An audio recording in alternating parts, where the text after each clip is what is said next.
Hello everyone, स्वागत है आपका हमारे YouTube channel PSC by DC sir.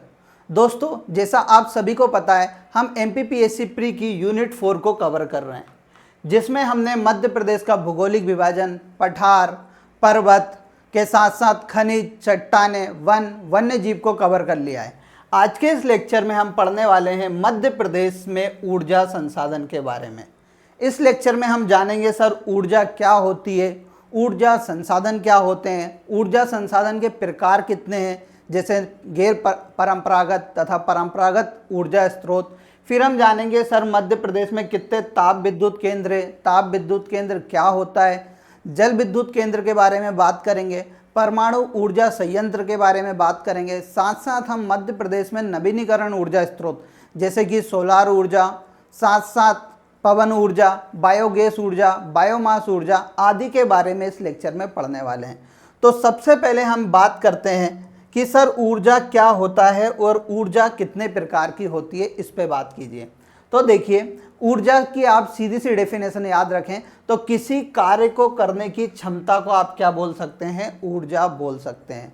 जैसा मान लीजिए कि मैं 2 किलो पत्थर को उठा के एक जगह से लेकर दूसरी जगह लगभग 500 मीटर फेंक सकता हूँ, तो वो वहाँ मेरे क्या है, कार्य करने की क्षमता है कि मैं क्या कर सकता हूँ, 2 किलो के पत्थर को 1 किलोमीटर तक या 500 मीटर तक फेंक सकता हूँ। तो वही मेरा क्या है, कार्य करने की क्षमता है, उसे ही क्या बोल रहे हैं हम, ऊर्जा बोल रहे हैं। जैसे आप समझ लीजिए कि पानी है, अब पानी से क्या करते हैं, हम बिजली उत्पादन करते हैं, ठीक है। तो पानी को कितनी ऊंचाई से हमें नीचे गिराना है जिससे हमें ज़्यादा से ज़्यादा तेज हमारा टरबाइन घूम सके और हमारी विद्युत क्या हो सके, उसका उत्पादन हो सके, तो वह क्या हो जाएगी, वह पानी की क्षमता हो जाएगी, ठीक है। तो किसी कार्य करने की क्षमता को हम क्या बोलते हैं, ऊर्जा कहते हैं। अब सर ऊर्जा की ज़रूरत क्यों पड़ती है हमें? देखिए, आज हमारे रोज़मर्रा के जीवन में हमें ऊर्जा की बहुत ज़रूरत पड़ती है। जैसे ऊर्जा के रूप में आप एक मान लीजिए बिजली, ठीक है, या इसे आप बोल सकते हो विद्युत।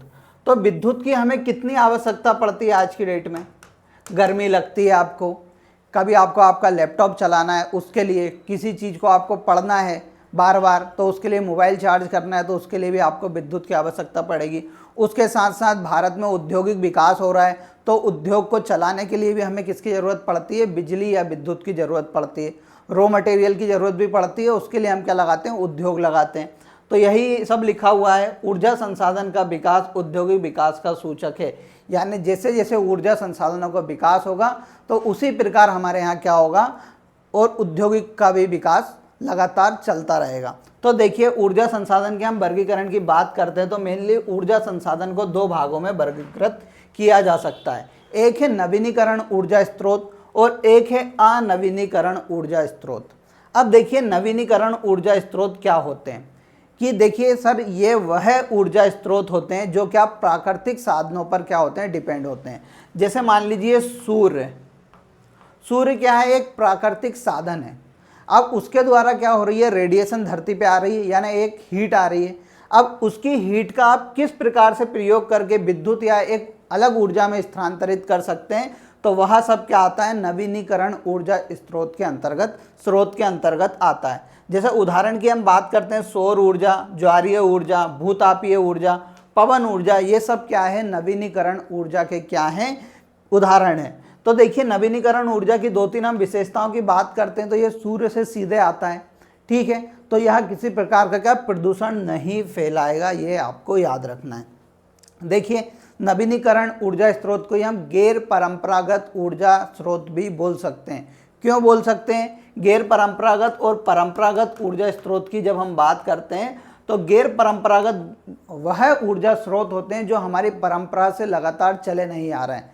जैसे पहले मान लीजिए कि हम कोयले से ही लगातार विद्युत का उत्पादन कर रहे थे, पर वर्तमान में हम क्या कर रहे हैं कि सूर्य की जो ऊर्जा है उसका उपयोग करके हम क्या कर रहे हैं, विद्युत का उत्पादन कर रहे हैं। तो इसी कारण इसे क्या बोल रहे हैं, गैर परंपरागत ऊर्जा स्रोत बोल रहे हैं, क्योंकि ये हमारी परंपरा से लगातार चले नहीं आ रहे हैं। फिर अनवीनीकरण ऊर्जा स्रोत की बात करते हैं कि सर अनवीनीकरण ऊर्जा स्रोत क्या होते हैं, कि वह सब ऊर्जा जिसका उत्पादन हम खनिज का उपयोग करके क्या करते हैं, उत्पादित करते हैं, उसे क्या बोलते हैं, अनवीनीकरण ऊर्जा स्रोत बोलते हैं। इसे ही हम क्या बोलेंगे, परंपरागत ऊर्जा स्रोत भी बोल सकते हैं। क्यों बोल सकते हैं, क्योंकि हम प्राचीन काल से ही कोयले से बनाते आ रहे हैं। जैसे आप समझ लीजिए कि पेट्रोलियम है, आपको एक गाड़ी चलाना है तो गाड़ी में आप पेट्रोल ही डाल सकते हैं।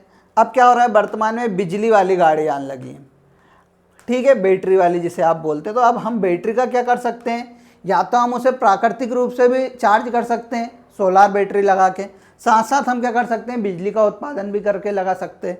तो यही सब क्या है कि उदाहरण के लिए जैसे कोयला, प्राकृतिक गैस नहीं आएगी, जीवाश्म, परमाणु ईंधन, ये सब किसके उदाहरण हैं, अनवीनीकरण ऊर्जा स्रोत के क्या हैं, उदाहरण हैं।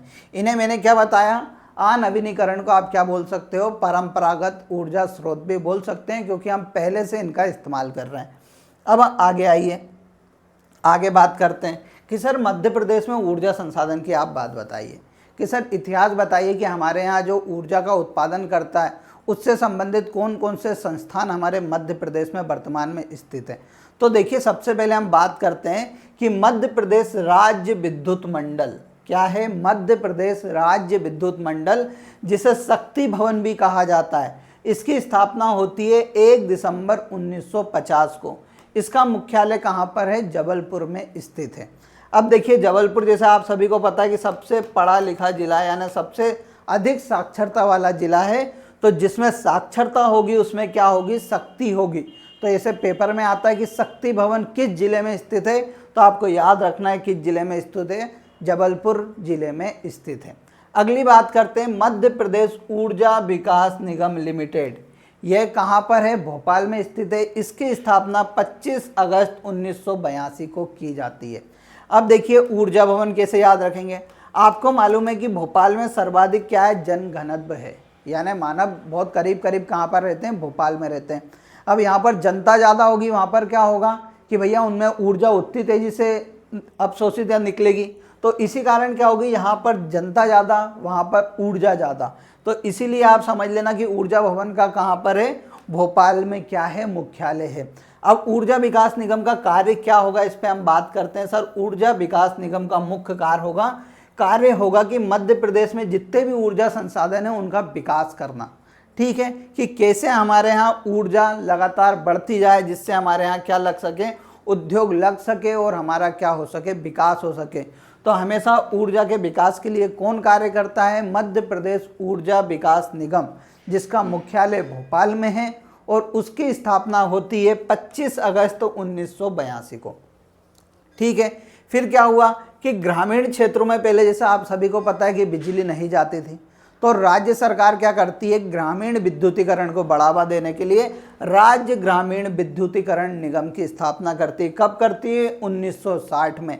इसका मुख्यालय कहाँ पर है, भोपाल में है। ये दोनों एमपीपीएससी ने पूछे हैं, तो आपको याद रखना है इन दोनों के बारे में स्पेशली।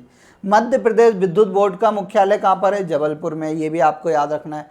फिर राज्य विद्युत नियामक बोर्ड, इसकी बात समझ लीजिए। राज्य विद्युत नियामक बोर्ड की जब हम बात करते हैं तो इसका क्या है कि जो भी हमारी बिजली की दर होती है उनका निर्धारण कौन करता है, राज्य विद्युत नियामक बोर्ड करता है। इसका मुख्यालय कहाँ पर है, इसका मुख्यालय भी भोपाल में है और इसकी स्थापना 1998 में की जाती है। कहा जाता है कि मध्य प्रदेश में 100% विद्युतीकरण कब हुआ है, 2017 में समाप्त हो चुका है, ठीक है। अब हम आगे बात करते हैं। तो सर, ऊर्जा विभाग किस प्रकार से वर्गीकृत है, हमें एक बार बताइए।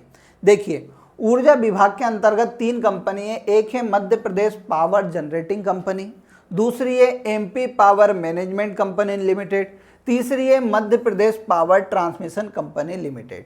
अब यहाँ पर देखिए जनरेटिंग शब्द आ रहा है, यानी कि कौन सी, ये सब Madhya Pradesh power generating company limited क्या काम करेगी कि सर विद्युत का या पावर का क्या करेगी, यहाँ जनरेट करेगी या उत्पादन करेगी, ठीक है। जैसे मान लीजिए एक प्लांट लगा हुआ था, उस प्लांट से क्या होने लगी, विद्युत का क्या हुआ, उत्पादन हुआ, ठीक। फिर आता है management company limited. Management company limited क्या करेगी, किस प्रकार से हमें क्या करना है, मैनेज करना है विद्युत को, किस एरिया में कितनी पहुंचानी है, कहाँ पर कितनी आवश्यकता है, उन सब का मैनेजमेंट कौन करेगी? Madhya Pradesh power management company limited करेगी। फिर उसके बाद है Madhya Pradesh power transmission limited company. तो यह कंपनी क्या काम करेगी? मध्य प्रदेश में हर क्षेत्र में जो पावर हमने जनरेट की उसे पहुंचाने का काम कौन सी कंपनी करेगी? Madhya Pradesh power transmission company limited करेगी। अब देखिए, जो Madhya Pradesh power management limited company है, इसको 3 भागों में बांटा गया है। मध्य प्रदेश पूर्वी क्षेत्र विद्युत वितरण कंपनी, मध्य प्रदेश मध्य क्षेत्र विद्युत लिमिटेड कंपनी और मध्य प्रदेश पश्चिमी क्षेत्र विद्युत वितरण कंपनी लिमिटेड। पूर्वी क्षेत्र में आप देखेंगे तो जबलपुर, रीवा, सागर, शहडोल संभाग आता है। आप मध्य में आएंगे तो भोपाल संभाग, नर्मदापुरम संभाग, ग्वालियर संभाग और चंबल संभाग आता है। पश्चिम में आप जाएंगे तो इंदौर और उज्जैन संभाग इसके अंतर्गत आता है। ठीक है, यहाँ से पेपर में नहीं आएगा पर समझने के लिए था, इसलिए मैंने आपको समझाया। अब आगे आते हैं, आगे बात करते हैं कि सर मध्य प्रदेश में ऊर्जा के स्रोत कौन कौन से हैं। देखो, सबसे पहले हम वार्षिक रिपोर्ट 2022-23 मध्य प्रदेश सरकार द्वारा जो जारी की गई उसके अकॉर्डिंग हम बात करते हैं तो मध्य प्रदेश में वर्तमान में 22,730 मेगावाट बिजली या विद्युत या ऊर्जा उत्पादन करता है कौन? मध्य प्रदेश। जिसमें से गैर नवीनीकरण यानी कोयला वगैरह कितना करता है? 17,559 मेगावाट। नवीनीकरण ऊर्जा स्रोत के द्वारा 5171 मेगावाट बिजली हमारे यहाँ उत्पादित की जाती है। अब मध्य प्रदेश में ऊर्जा उत्पादन के हम साधन की बात करते हैं तो एक है ताप विद्युत केंद्र, दूसरा है जल विद्युत केंद्र, तीसरा है परमाणु ऊर्जा विद्युत केंद्र और चौथा है नवीनीकरण ऊर्जा स्रोत जैसे कि सौर और पवन ऊर्जा। ठीक है, तो सबसे पहले हम बात करते हैं थर्मल पावर प्लांट की कि सर थर्मल पावर स्टेशन क्या होते हैं जिनसे विद्युत का क्या होता है? उत्पादन होता है। थर्मल पावर स्टेशन की बात करते हैं तो इसको चलाने में क्या होता है कि देखिए, थर्मल यानी होती है, आप समझ लीजिए, भाप। ठीक है, भाप होगी। अब इसमें किस किस का इस्तेमाल किया जाता है? पानी। अब कोई आपके पास या तो कोयला होना चाहिए या परमाणु ईंधन होना चाहिए जैसे यूरेनियम। ठीक है, ये सब होना चाहिए। अब भाप बनाने के लिए आप क्या करेंगे कि जैसे इस प्लांट पे आइए, यहाँ प्लांट में क्या हो रहा है कि यहाँ पर रखा हुआ है कोयला। ठीक दिख रहा है? कोयला कहाँ पर गया? बॉयलर के अंदर गया। बॉयलर में क्या होता है कि जो भी हमारा कोयला या यूरेनियम होता है उसको क्या करते हैं? दहन करते हैं। ठीक है, अब एक पाइपलाइन आती है जो कि किसी भी डैम वगैरह से आती है और उस पाइपलाइन के अंदर क्या होता है? पानी चलता रहता है। ठीक है, अब हीट होगा पानी इस पाइप के अंदर तो यह पानी किस में परिवर्तित हो जाएगा? भाप में परिवर्तित हो जाएगा। और यह भाप के द्वारा यह क्या करेंगे? किसी टरबाइन को चलाएंगे, टरबाइन घुमाएंगे। टरबाइन को घुमाने की से क्या चलेगा? जनरेटर चलेगा और जनरेटर चलने के बाद क्या होगा? बिजली का उत्पादन हो जाएगा। जैसे आपने आपके घर में देखा होगा, जब हम मोटर चलाते पानी नहीं रहता था पहले तो क्या करते थे? जनरेटर को चलाते थे। तो जनरेटर क्या करता था? एक ऊर्जा प्रदान करता था हमारे किसको? बोरवेल को, जिसके कारण क्या होता था? पानी आता था। तो यही सब क्या है, तो आपको याद रखना है थर्मल पावर स्टेशन क्या होते हैं जिसमें पानी और पानी को क्या किया जाता है? भाप में परिवर्तित किया जाता है। अब पानी को भाप में परिवर्तित करने के लिए आप किस चीज़ का इस्तेमाल कर सकते हैं? कोयले का इस्तेमाल कर सकते हैं या परमाणु ईंधन यूरेनियम का इस्तेमाल कर सकते हैं। ठीक है, तो इसका इस्तेमाल करके क्या होता है? पानी को भाप में बदल दिया जाता है और उन्हें ही क्या बोलते हैं? थर्मल पावर स्टेशन बोलते हैं। अब देखिए, थर्मल पावर स्टेशन के अंतर्गत सबसे पहले हम बात करते हैं ताप विद्युत केंद्र की कि सर ताप विद्युत केंद्र क्या होते हैं। जब हम ताप विद्युत केंद्र की बात करते हैं तो ताप विद्युत केंद्र में मेनली किसका इस्तेमाल किया जाता है? कोयले का इस्तेमाल किया जाता है। ठीक है, कोयले का इस्तेमाल क्यों कर रहे हैं कि सर जो पानी है उसे हमें किस में बदलना है? भाप में बदलना है। तो सर ये भाप में कब बदलाएगा? जब पानी को कुछ ऊर्जा मिलेगी, पानी गर्म होगा उसके बाद ही भाप में बदलाएगा। तो इसलिए हम क्या करेंगे? एक भट्टी में क्या करेंगे? कोयले को जलाएंगे और ऊपर से पाइप निकालेंगे। पाइप में क्या जाएगा? पानी बहता रहेगा और जब हीटअप होगा पाइप तो उसमें जो पानी होगा वो किसके रूप में परिवर्तित हो जाएगा? भाप के रूप में परिवर्तित हो जाएगा और उसके द्वारा हम टरबाइन चलाएंगे और टरबाइन के द्वारा जनरेटर चलाएंगे और क्या होगा? बिजली का उत्पादन होगा। ठीक है, तो यहाँ पर हमें क्या करना है? ताप विद्युत केंद्रों में मेनली किसका इस्तेमाल किया जाता है? कोयले का इस्तेमाल किया जाता है। जब मध्य प्रदेश की बात करते हैं तो मध्य प्रदेश में सबसे पहले स्टीम टरबाइन को चलाकर विद्युत का उत्पादन 1905 में ग्वालियर में किया गया था। ये पॉइंट आपको याद रखना है, ठीक है। अब देखिए, ताप विद्युत केंद्र को हम दो भागों में बांट लेते हैं, या तीन भागों में आप बांट लीजिए, दो नहीं तीन बांट लो। एक एनटीपीसी द्वारा, नेशनल थर्मल पावर कॉरपोरेशन, ये क्या है, भारत की महारत्न कंपनी है। कौन सी कंपनी है, महारत्न कंपनी है, जिसका मेनली काम क्या है कि थर्मल पावर प्लांट को क्या करना, लगाना है। क्यों, क्योंकि उससे हमें क्या करना है, ऊर्जा का उत्पादन करना है। तो एनटीपीसी क्या करती है, मेनली थर्मल पावर प्लांट को लगाती है। यहाँ से कैसा प्रश्न आया मैं आपको बताऊंगा। उसके बाद Madhya Pradesh power generating company, हमने आगे बात की थी कि जो किसका काम करती है, मध्य प्रदेश में पावर जनरेटिंग का काम करती है, उस कंपनी द्वारा संचालित। फिर हम वर्तमान में बात करेंगे प्राइवेट जो थर्मल पावर प्लांट है उनकी भी हम बात करने वाले हैं। तो सबसे पहले हम बात करते हैं मध्य प्रदेश में ताप विद्युत केंद्र की, जो मध्य प्रदेश में एनटीपीसी और किसके द्वारा, Madhya Pradesh power generating company के द्वारा चलाए जाते हैं। तो सबसे पहले हम बात करते हैं एनटीपीसी द्वारा संचालित ताप विद्युत केंद्र के बारे में। तो आपको याद रखना है कि मध्य प्रदेश में मुख्य रूप से 3 ताप विद्युत केंद्र को कौन चलाता है, एनटीपीसी द्वारा स्थापित किया गया है, और उन्हीं के द्वारा उन्हें क्या किया जाता है, संचालित किया जाता है। तो वह कौन कौन से ताप विद्युत केंद्र है, तो आपको याद रखना है कि सिंगरौली, जिसे मध्य प्रदेश की ऊर्जा राजधानी कहते हैं, तो सिंगरौली में आपको याद रखना है विंध्याचल ताप विद्युत केंद्र का संचालन एनटीपीसी द्वारा किया जाता है। फिर दूसरा है नरसिंहपुर जिले में, नरसिंहपुर जिले में ताप विद्युत केंद्र, जो कि उसका नाम है गाडरबाड़ा ताप विद्युत केंद्र, इसका संचालन भी किसके द्वारा किया जाता है, एनटीपीसी द्वारा किया जाता है। तीसरा है खरगोन में, जिसका नाम है खरगोन ताप विद्युत केंद्र, खरगोन ताप विद्युत केंद्र। ये 3 जो हैं इनका संचालन कौन करता है, एनटीपीसी द्वारा किया जाता है। एमपीपीएससी ने 2 साल पहले प्रश्न पूछा था, निम्न में से कौन से ताप विद्युत केंद्र का संचालन एनटीपीसी नहीं करता है, ठीक है। तो देखिए मैंने 3 बताया, उन्होंने एक और दिया था ये डोंगलिया ताप विद्युत केंद्र, जो कि खंडवा में स्थित है। इसे बनाने जा रहे थे, वर्तमान में बना नहीं है। तो इसमें एक ऑप्शन दिया था डोंगलिया ताप विद्युत केंद्र, तो इसका राइट आंसर क्या था, डोंगलिया ताप विद्युत केंद्र। वह ताप विद्युत केंद्र है जिसको कौन नहीं चलाता है, एनटीपीसी द्वारा संचालित नहीं किया जाता है। तो मैंने क्या बताया कि मध्य प्रदेश में 3 जो ताप विद्युत केंद्र है उनका संचालन कौन करता है, एनटीपीसी करता है। कौन कौन से, एक है विंध्याचल ताप विद्युत केंद्र, एक है गाडरबाड़ा ताप विद्युत केंद्र, एक है खरगोन ताप विद्युत केंद्र। इसका फोटो ले लीजिए और देखिए, रेड वाले एनटीपीसी द्वारा हैं, ब्लैक वाले Madhya Pradesh power generating company द्वारा हैं। अब देखो यहाँ से लॉजिक देखना आपको कैसे लगाना है। जब हमने पढ़ा था तो इधर पूर्वी क्षेत्र में और इधर दक्षिणी क्षेत्र में हमने क्या देखी थी, गोंडवाना क्रम की चट्टानें देखी थी, ठीक है। गोंडवाना क्रम की चट्टानों में से मैंने आपको बताया था कि इसमें से कोयला निकलता है। अब ताप विद्युत केंद्र कहाँ पर लगेंगे, यहाँ पर कोयला होगा और पानी भी हमें आसानी से मिल जाए। तो यहाँ वही क्षेत्र है सब। देखो सिंगरौली में क्यों लग रहा है विंध्याचल ताप विद्युत केंद्र, इसलिए लग रहा है क्योंकि यहाँ पर क्या है, कोयला भी मिल जाएगा, पानी के लिए हमारी सोन नदी यहाँ से गुजरती है, तो सोन नदी से हमें पानी भी मिल जाएगा, ठीक है। गाडरबाड़ा में क्यों लगा हुआ है, यहाँ पर मैंने आपको नरसिंहपुर होशंगाबाद के पास कोयला क्षेत्र बताया था। तो और यहाँ पर नदी कौन सी अपनी निकल जाएगी, नर्मदा नदी, वहाँ से पानी आ जाएगा। तो यहाँ पर पानी और कोयले की उपलब्धता होती है, वहीं पे क्या लगाए जाते हैं, ताप विद्युत केंद्र लगाए जाते हैं। आपको ऐसे लॉजिक लगाना है।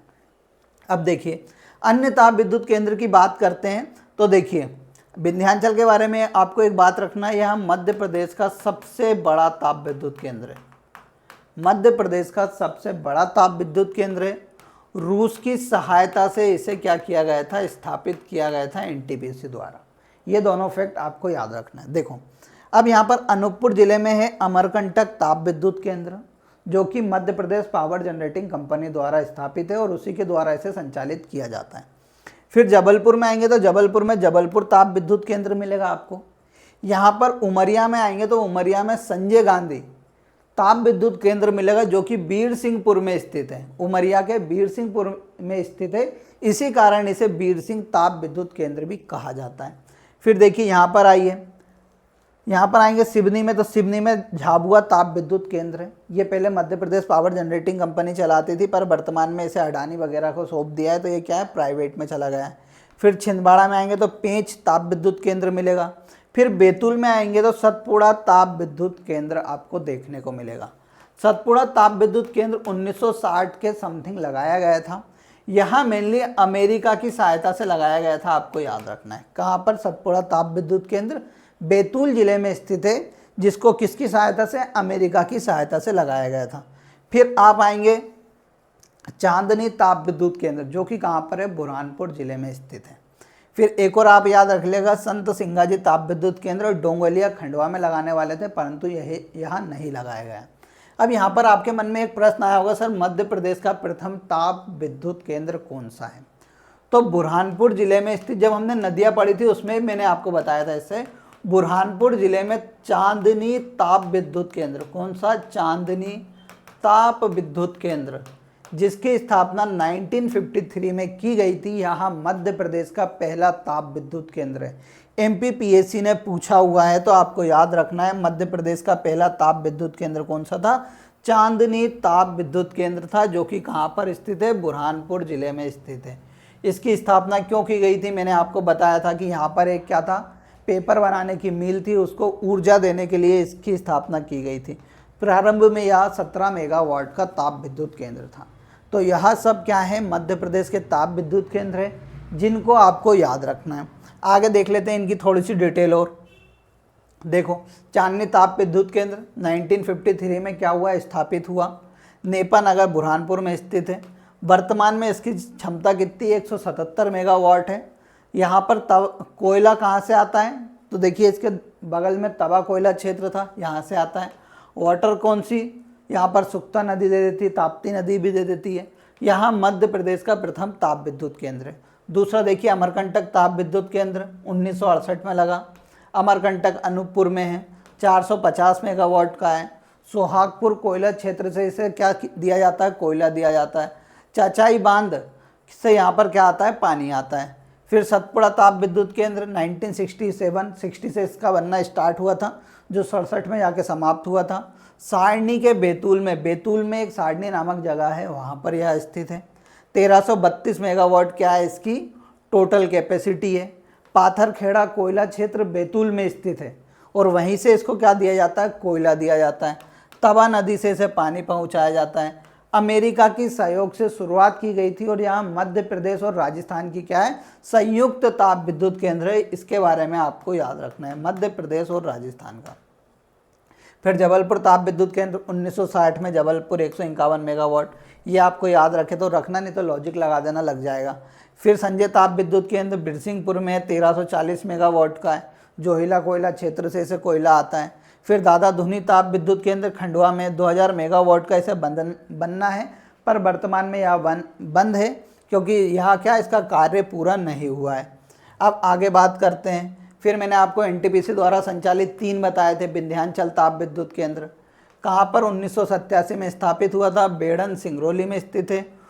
4960 मेगावाट इसकी क्षमता है। सिंगरौली कोयला क्षेत्र से इसे कोयला देते हैं, रिहंद नदी से पानी आता है, रूस की सहायता से बना है, और मध्य प्रदेश का सबसे बड़ा ताप विद्युत केंद्र है।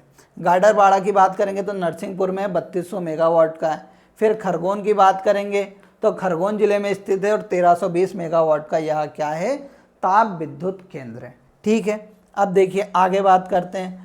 तो आगे बात करते हैं निजी क्षेत्र द्वारा संचालित ताप विद्युत केंद्र की। अब हम बात करते हैं, तो देखिए एक है BALA ताप विद्युत केंद्र, जो कि नरसिंहपुर जिले में स्थित है। बस इनको याद रख लीजिए, पेपर में पूछेगा नहीं, क्योंकि वह गवर्नमेंट का ही पूछेगा, पर जब हम कवर कर रहे हैं तो इसे पूरा कवर करने के लिए मैंने यह भी इसको भी ऐड किया है, तो आपको याद रखना है। फिर जेपी पावर का जो है ताप विद्युत केंद्र, वह बीना सागर में लगा हुआ है। शासन पावर लिमिटेड का जो ताप विद्युत केंद्र है, वह कहाँ पर? सीधी में लगा हुआ है। एसआर कंपनी का जो ताप विद्युत केंद्र है, वो सिंगरौली में लगा हुआ है। फिर जेपी पावर्स का एक और उद्योग कहाँ पर? सीधी में लगा हुआ है। फिर AB पावर लिमिटेड द्वारा अनूपपुर में एक ताप विद्युत केंद्र लगाया गया है। फिर झाबुआ ताप विद्युत केंद्र कहाँ पर है, सिवनी जिले में स्थित है। तो ये सब प्राइवेट है, याद होता है तो ठीक है, नहीं तो कोई प्रॉब्लम नहीं है।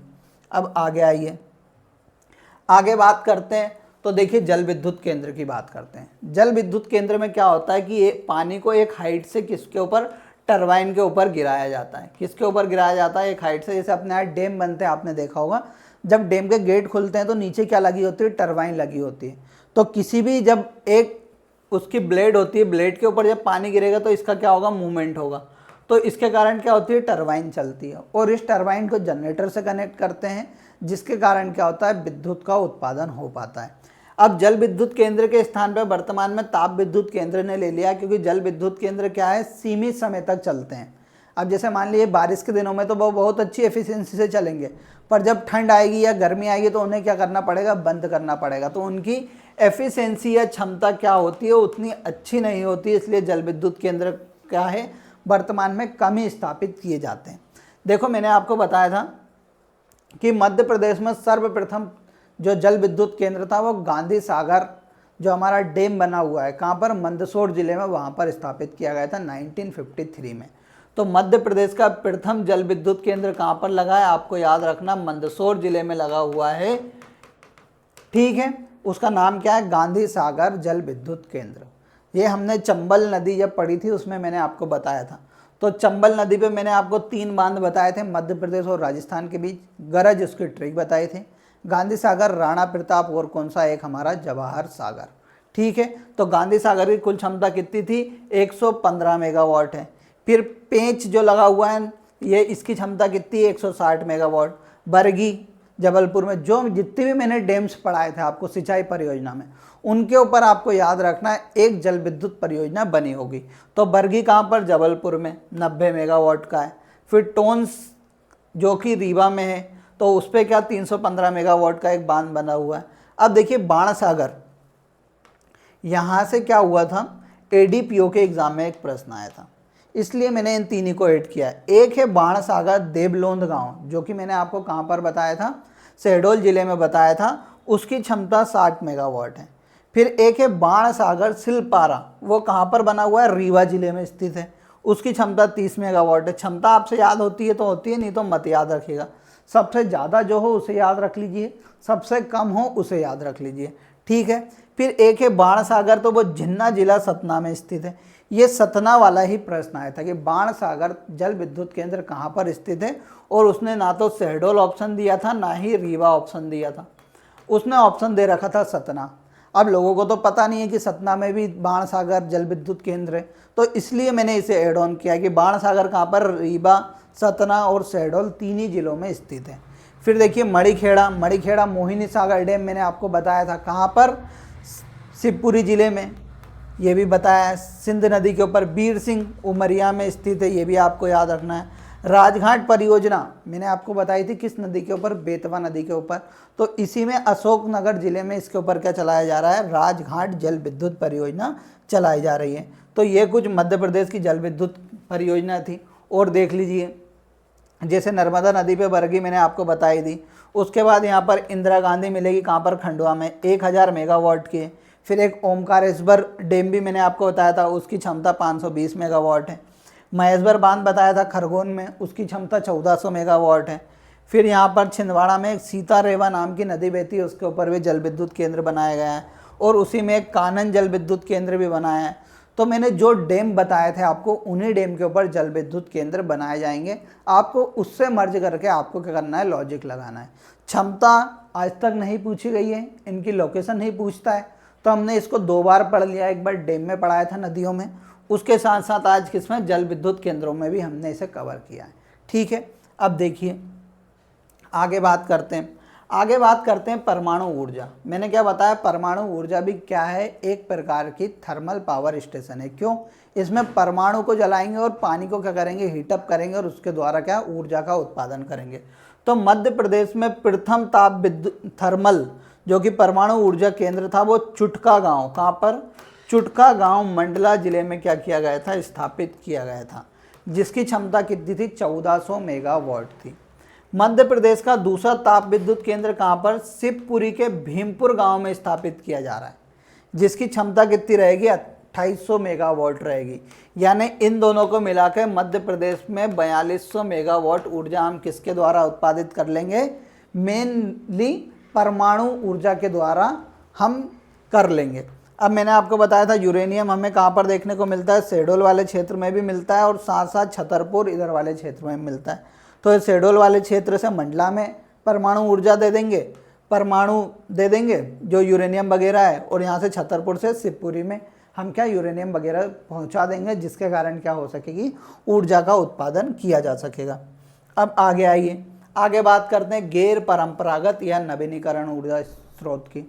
तो मैंने क्या बताया? नवीनीकरण ऊर्जा स्रोत वह स्रोत हैं जिनका इस्तेमाल हम क्यों कर रहे हैं कि भैया जो परंपरागत से चले आ रहे हैं वो एक समय बाद क्या हो जाएंगे? समाप्त हो जाएंगे, उनकी एक सीमा है। पर नवीनीकरण ऊर्जा की कोई सीमा नहीं है, यह असीमित है।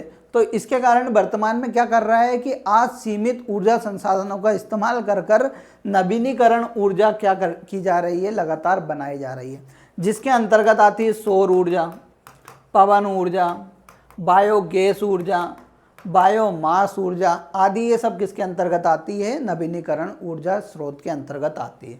मध्य प्रदेश की बात करेंगे तो मध्य प्रदेश की वर्तमान क्षमता है 5171 मेगावाट नवीनीकरण ऊर्जा स्रोत के द्वारा। सबसे पहले हम बात करते हैं नवीनीकरण ऊर्जा स्रोत में सौर ऊर्जा की। जब हम सौर ऊर्जा की बात करते हैं तो सौर ऊर्जा का देखिए कुछ इस प्रकार की प्लेट होती है। ये हमारा सूरज चमक रहा है, सूरज से जो भी रेडिएशन आती है उसे हम क्या करते हैं? एक फोटोवोल्टिक सेल बनाते हैं। उस फोटोवोल्टिक सेल के ऊपर क्या होती है? वो आके सीधे गिरती है। इस फोटोवोल्टिक सेल के द्वारा क्या की जाती है? जो सूर्य की रेडिएशन होती है उनको क्या करते हैं? एक अन्य ऊर्जा में हम क्या कर लेते हैं? स्थानांतरित कर लेते हैं। यानी सौर ऊर्जा को हम किस में करते हैं? विद्युत ऊर्जा में परिवर्तित करते हैं। तो यह किस में होता है? सौर ऊर्जा के अंतर्गत होता है। अब मध्य प्रदेश में सबसे पहले सौर ऊर्जा का जो प्लांट लगाया था वो इंदौर के कस्तूरबा ग्राम में लगाया था। जब आप ओमकारेश्वर की तरफ जाते हैं या राला मंडल की तरफ जाते हैं तो वहाँ पर आपको कस्तूरबा ग्राम देखने को मिलता है। तो कस्तूरबा ग्राम में मध्य प्रदेश का सबसे पहला सौर ऊर्जा संयंत्र लगाया गया था। आपको एक और बात याद रखना है कि मध्य प्रदेश में सौर ऊर्जा के उत्पादन में कौन से नंबर पे? वर्तमान में चौथे नंबर पे। ये पूछा जा सकता है, इसलिए आपको याद रखना है। मध्य प्रदेश सरकार द्वारा सौर ऊर्जा को बढ़ावा देने के लिए 2012 में सौर ऊर्जा नीति लाई गई थी। अब मध्य प्रदेश सरकार सौर ऊर्जा को बढ़ावा देने के लिए सौर ऊर्जा के क्षेत्र में क्या करने लगा है? विनोबा भावे नामक पुरस्कार भी प्रदान करने लगा है। आपको एक और बात मैं बताता हूँ कि भारत की पहली सोलार सिटी कौन सी बनी है? सांची बनी है, जो किस जिले में स्थित है? रायसेन जिले में स्थित है। ठीक है, तो आपको याद रखना है भारत की पहली सोलार सिटी कौन सी है? सांची है, जो कि कहाँ पर स्थित है? रायसेन जिले में स्थित है। अब आगे हम बात कर लेते हैं सोलार ऊर्जा संयंत्र की। सौर ऊर्जा संयंत्र वर्तमान में कहाँ कहाँ पर लगे हैं? तो सबसे पहला है रीवा सौर ऊर्जा संयंत्र, जो कि कहाँ पर लगा हुआ है? रीवा में लगा हुआ है। वर्ल्ड बैंक की सहायता से लगाया गया था। इसकी क्षमता कितनी है? 750 मेगावाट है, आपको याद रखना है। ठीक है, अब देखिए तीन जो हैं, तीनों क्या है? प्रस्तावित सौर ऊर्जा संयंत्र। एक है मंदसौर सौर ऊर्जा संयंत्र, जो कहाँ पर? सुबासरा नामक स्थान पर लगाया जा रहा है। इसकी क्षमता कितनी रहेगी? 250 मेगावाट रहेगी। फिर एक है आगर मालवा सौर ऊर्जा संयंत्र, जो कि आगर मालवा जिले में बनाया जाएगा। इसकी क्षमता 550 मेगावाट रहने वाली है। तीसरी है शाजापुर सौर ऊर्जा संयंत्र, जो कि शाजापुर जिले में लगाया जाएगा और इसकी क्षमता कितनी है? 450 मेगावाट इसकी क्षमता है। इसके बारे में MPPSC पूछ चुका है, इसकी क्षमता के बारे में और कहाँ पर, तो आपको याद रखना है। फिर एक है सोलार फ्लोटिंग सौर ऊर्जा संयंत्र, यानी तैरता हुआ सौर ऊर्जा संयंत्र।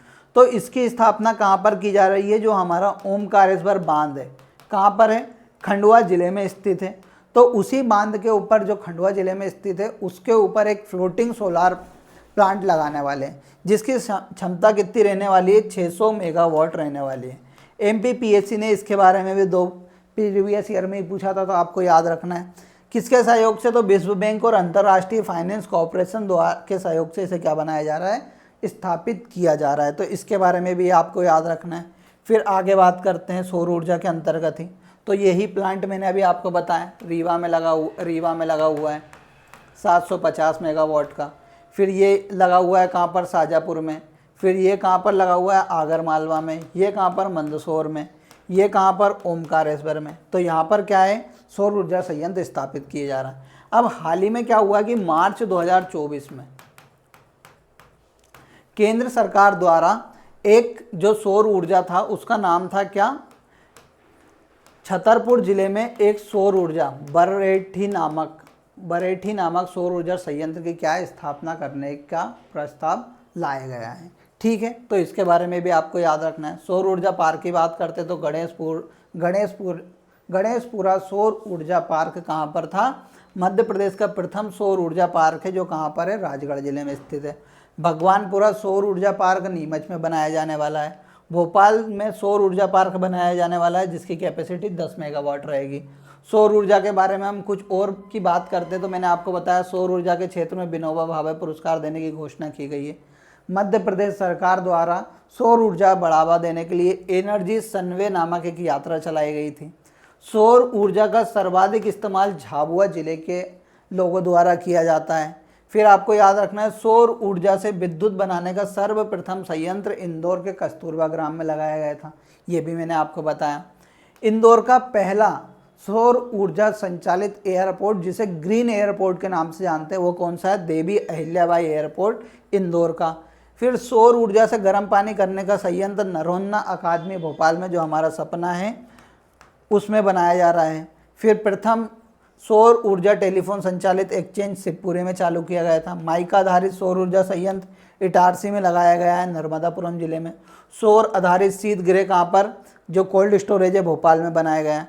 एक और बात याद रखना है, मध्य प्रदेश के बीना रेलवे स्टेशन पर इंडियन रेलवे द्वारा पहला सोलार प्लांट लगाया गया है। बीना किस में आता है, सागर जिले में आता है। तो ये कुछ अन्य बिंदु थे सोलार ऊर्जा के बारे में आपको याद रखना है। फिर पवन ऊर्जा की बात करते हैं कि जो हवा है उसका इस्तेमाल करके हमें विद्युत का उत्पादन करना है।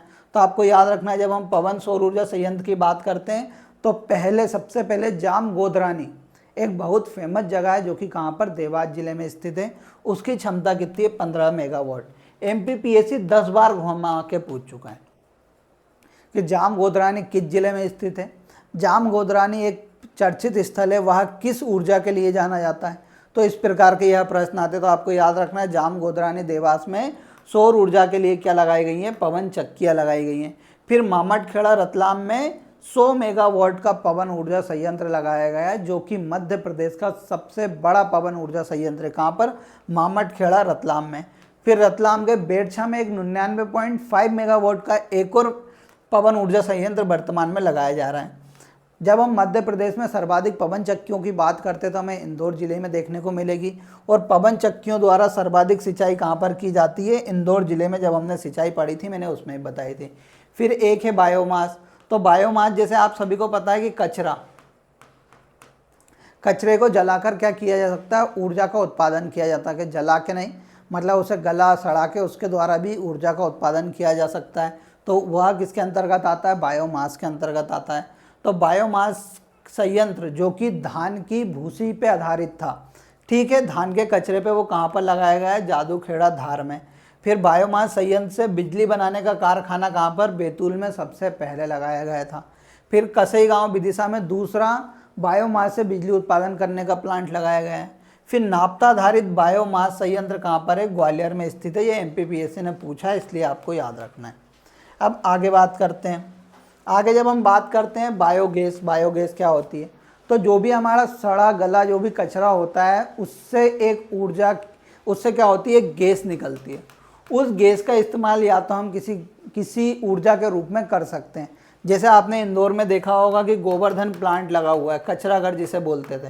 तो कचरा घर में वर्तमान में क्या किया जा रहा है, कचरे के द्वारा CNG बनाई जा रही है। तो यही सब किसके अंतर्गत आता है, बायोगैस के द्वारा। तो बायोगैस विद्युत संयंत्र मध्य प्रदेश का सबसे पहला पिपरिया पर्यट नदी पर, कहाँ पर, जबलपुर जिले में लगाया गया था। फिर जेट्रोफा द्वारा बायोफ्यूल निकालने का संयंत्र कहाँ पर है, बांसगढ़ी मंडला में स्थित है।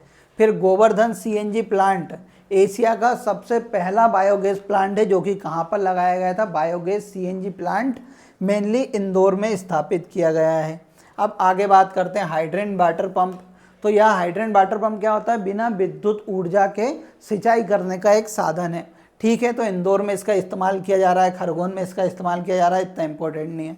अब प्रमुख योजना की बात कर लेते हैं। तो अटल ज्योति योजना 2019 में आई। पहले इसका नाम इंदिरा गांधी विद्युत योजना हुआ करता था, पर 2022 में इसका नाम बदल कर क्या कर दिया गया, इंदिरा गांधी गृह ज्योति योजना कर दिया गया है। और इसके तहत क्या होता है, 100 यूनिट तक आपको 100 रुपये का बिजली बिल आता है। फिर आगे बात करते हैं अटल किसान ज्योति योजना, यह 2019 में आई। 2019 में इसका नाम होता था इंदिरा गांधी ज्योति योजना, वर्तमान में इसका नाम बदलकर क्या कर दिया गया, अटल किसान ज्योति योजना।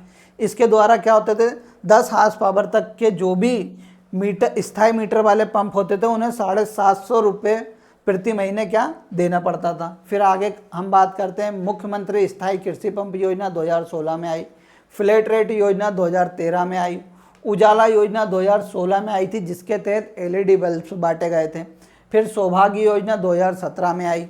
फिर आभा विद्युत मित्र योजना, यह 2018 में किसके द्वारा चलाई गई थी, मध्य प्रदेश विद्युत नियंत्रण बोर्ड द्वारा चलाई गई थी। इसके द्वारा क्या होता था कि इसमें आभा मित्र बनाते थे महिला को, जो महिला क्या करती थी, जो भी बकाया बिल होता था उसे वसूलने के लिए जाती थी। फिर सूर्य मित्र कौशल विकास कार्यक्रम मध्य प्रदेश सरकार द्वारा चलाया जा रहा है। इसके तहत क्या किया जाता है, सौर ऊर्जा के लिए ट्रेनिंग प्रदान की जाती है। फिर PM कुसुम योजना चलाई गई है सौर ऊर्जा को बढ़ावा देने के लिए। उसका पूर्ण रूप है प्रधानमंत्री किसान ऊर्जा सुरक्षा उत्थान महाअभियान। ये पेपर में पूछा जा सकता है, इसलिए आपको याद रखना है। आगे और देखिए कुछ अन्य बात हम कर लेते हैं। तो मध्य प्रदेश में गैस आधारित विद्युत गृह भांडेर दतिया में लगाया गया था, जिसकी क्षमता 300 मेगावाट है। गैस आधारित विद्युत गैस पाइपलाइन शहडोल में लगाई गई है रिलायंस इंडस्ट्री द्वारा। गैस आधारित विद्युत केंद्र गेल इंडिया द्वारा विजयपुर गुना में लगाया गया है। कचरे से विद्युत उत्पादन भोपाल में किया जाता है। मध्य प्रदेश की ऊर्जा राजधानी सिंगरौली में बेड़न नामक जगह है, उसे कहा जाता है। सर्वाधिक विद्युतीकरण वाले जिले की बात करते हैं तो सीहोर जिला सर्वाधिक विद्युतीकरण जिले वाला जिला है। तो दोस्तों यहाँ पर हमारा यह लेक्चर ख़त्म होता है। इसमें हमने मध्य प्रदेश के ऊर्जा संसाधन के बारे में बात की।